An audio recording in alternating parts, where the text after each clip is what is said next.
Morning time stories. పెద్దింట్లో పెద్ద కోడలు. ఆ ఊరిలోనే పేరున్న పెద్దిల్లు. పచ్చని తోరణాలు, మేళతాళాలతో కలకలలాడుతుంది. కానీ ఆ హడావుడి వెనక ఒక నిశ్శబ్ద అన్యాయం దాగి ఉంది. ఆ ఇంటి పెద్ద కోడలు సితార చేతిలో ఒక రాగి బిందె పెట్టుకొని గడప ముందు వచ్చింది.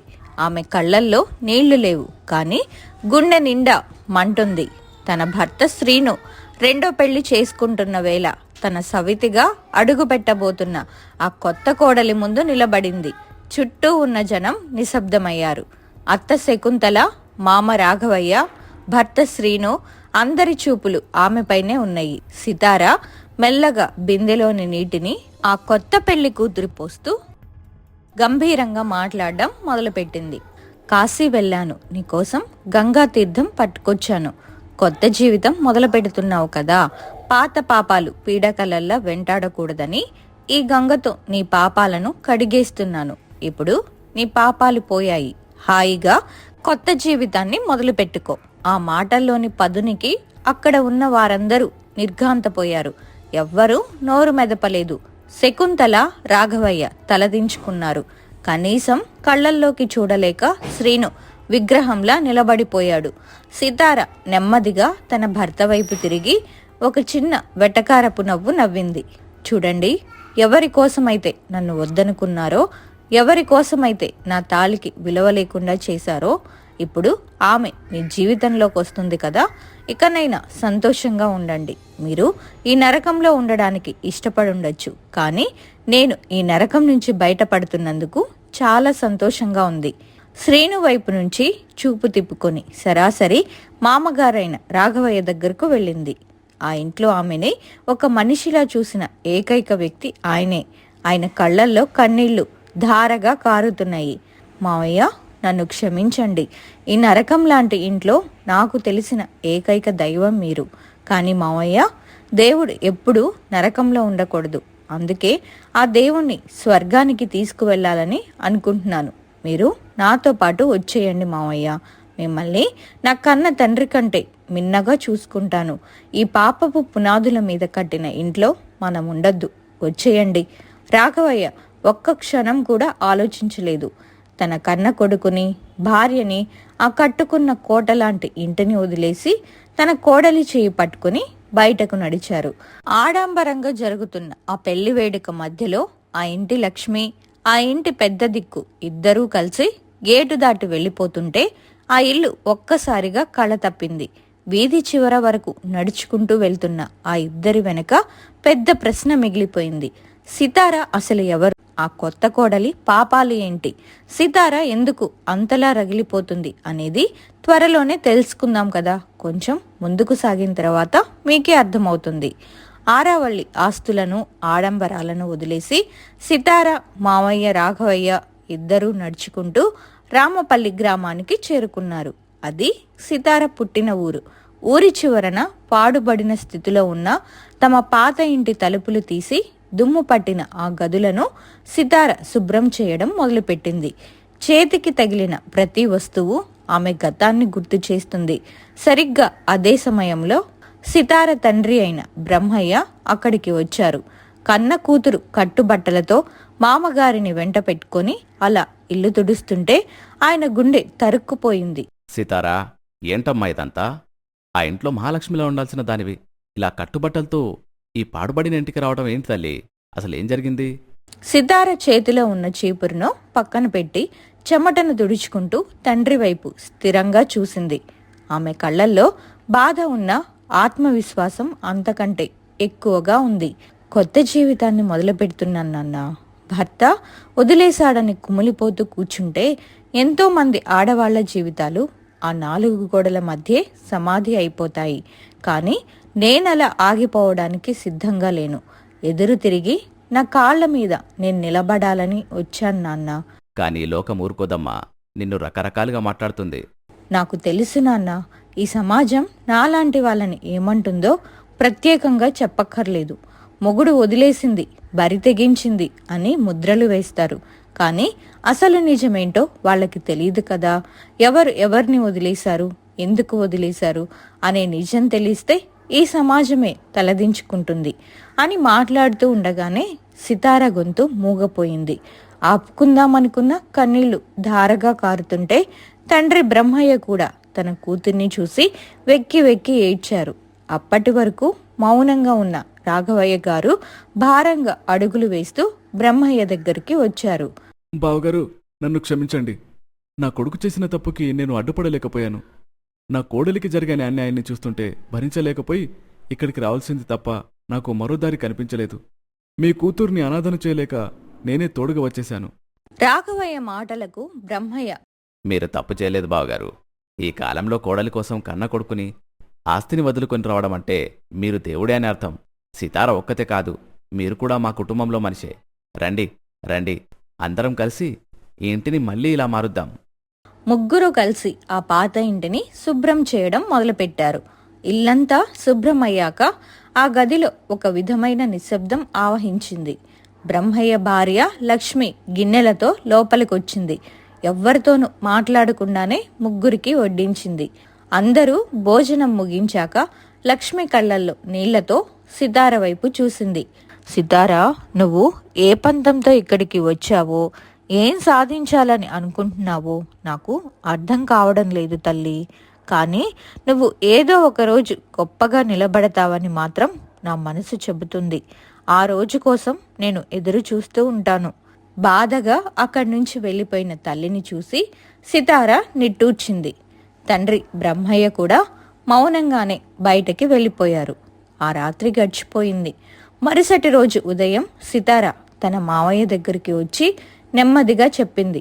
మావయ్య, నేను నా స్నేహితురాలు మాధవిని కలిసి వస్తాను. ఈ ఒక్కరోజుకి అమ్మ భోజనం పంపిస్తుంది. మీరు తిని విశ్రాంతి తీసుకోండి. కానీ మావయ్య, ఇది ఈ ఒక్కరోజే.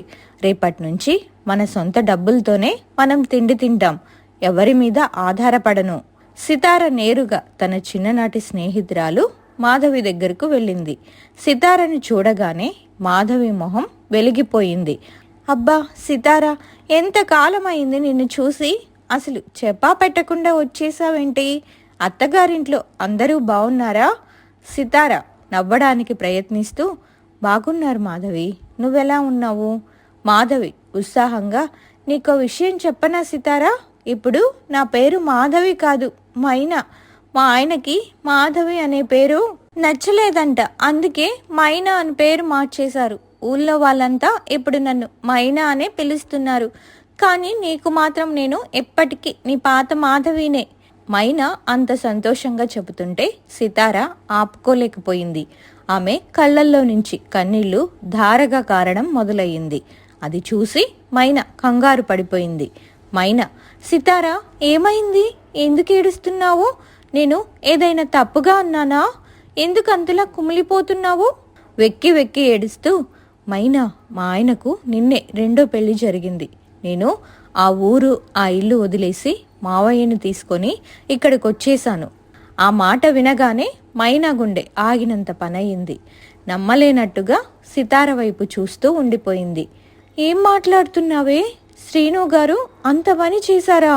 అసలు ఏం జరిగింది సితారా? పెళ్ళయ్యాక నువ్వు ఆ రాజప్రసాదంలో ఎంతో సుఖంగా ఉన్నావని అనుకున్నాను. ఇలాంటి పరిస్థితి వస్తుందని అస్సలు ఊహించలేదు.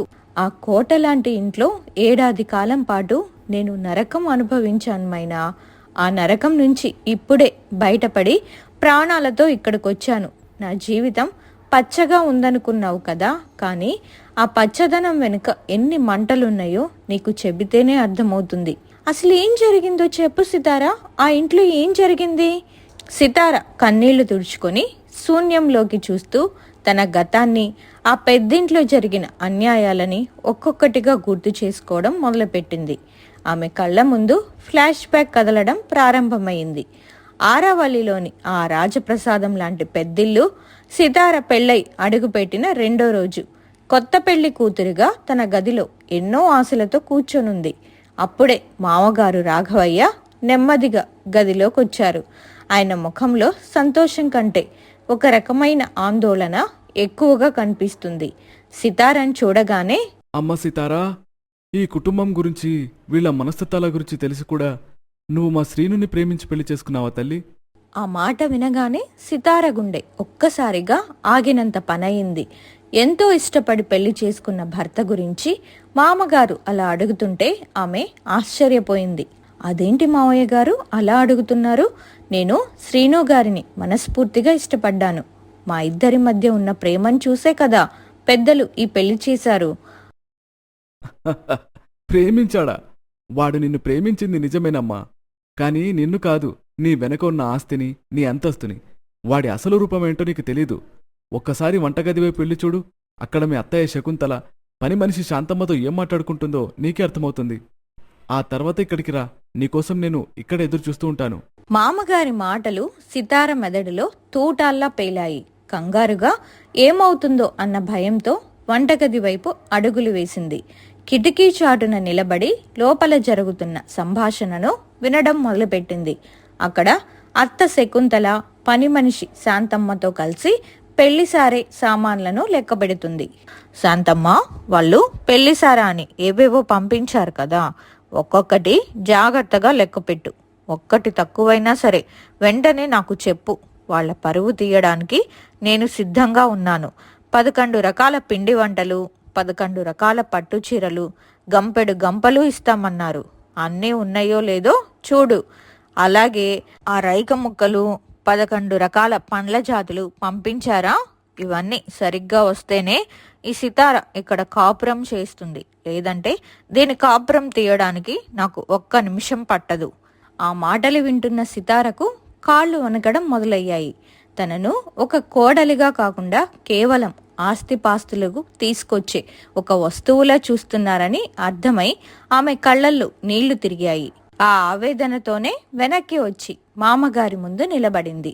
రాఘవయ్య గారు ఆమె వైపు చూస్తూ మౌనంగా నవ్వుతున్నారు. ఆ నవ్వులో నేను చెప్పింది నిజమే కదా అన్న అర్థం ఉంది. సితారకు ఏం చెయ్యాలో, ఎలా స్పందించాలో అర్థం కాక శూన్యంలోకి చూస్తూ ఉండిపోయింది. చూసావు కదా తల్లి, ఇది ఈ ఇంటి అసలు రంగు. ఇక నీ భర్త గురించి నేను ప్రత్యేకంగా చెప్పాల్సిన అవసరం లేదు. వాడు ఎంత నీచమైన వాడో, ఎంత స్వార్థపరుడో నాకు బాగా తెలుసు. ఇప్పటికైనా మించిపోయింది లేదు సితారా. నువ్వు నా మాట విని గౌరవంగా నీ పుట్టింటికెళ్ళిపో. ఈ నరకంలో నువ్వు వేగలేవు తల్లి. రాఘవయ్య గారి మాటల్లో ఆవేదనుంది, కోడలి మీద జాలి ఉంది. కానీ సితార కన్నీళ్లు తుడుచుకుంది. ఆమె కళ్ళల్లో ఇప్పుడు భయం లేదు, ఒక పట్టుదల కనిపిస్తుంది. లేదు మావయ్య, తెలుసో తెలియకో నిప్పుల కొలిమిలో దూకేశాను. ఇప్పుడు వెనక్కి తగ్గితే నా ప్రేమ ఓడిపోతుంది, నా వ్యక్తిత్వం చచ్చిపోతుంది. అసలు ఈ ఇంట్లో ఏం జరుగుతుందో, వీళ్ళ అసలు ముసుగులేంటో పూర్తిగా తాడో పేడో తేల్చుకున్న తర్వాతే ఇక్కడి నుంచి వెళ్తాను మావయ్య. అప్పటి వరకు నేను ఇక్కడే ఉంటాను. నాకు మీరు తోడుగా ఉంటే చాలు. సితారలోని ఆ మొండితనాన్ని, ధైర్యాన్ని చూసి రాఘవయ్య గారు ఆశ్చర్యపోయారు. ఆమె దీవించారు. సరే తల్లి, నీ పోరాటంలో నేను నీకెప్పుడు తోడుగా ఉంటాను. ఈ ఇంట్లో నీకు అన్యాయం జరుగుతుంటే చూస్తూ ఊరుకునే శక్తి నాకు లేకపోయినా నీ నీడలా వెంటే ఉంటాను. రాఘవయ్య గారు అక్కడి నుంచి వెళ్ళిపోయారు. సితార ఒంటరిగా ఆ పెద్ద గదిలో నిలబడింది. బయట పెళ్లి సందడి ఇంకా తగ్గలేదు. ఒకవైపు అత్తగారి ఆశపోతుతనం, మరోవైపు భర్త శ్రీను వేస్తున్న నాటకాలు. వీటన్నిటి మధ్య సితార ఎలా నిలబడిపోతుంది, అసలు శ్రీను నిజస్వరూపం ఏంటి అనేది తరువాయి భాగంలో చూద్దాం.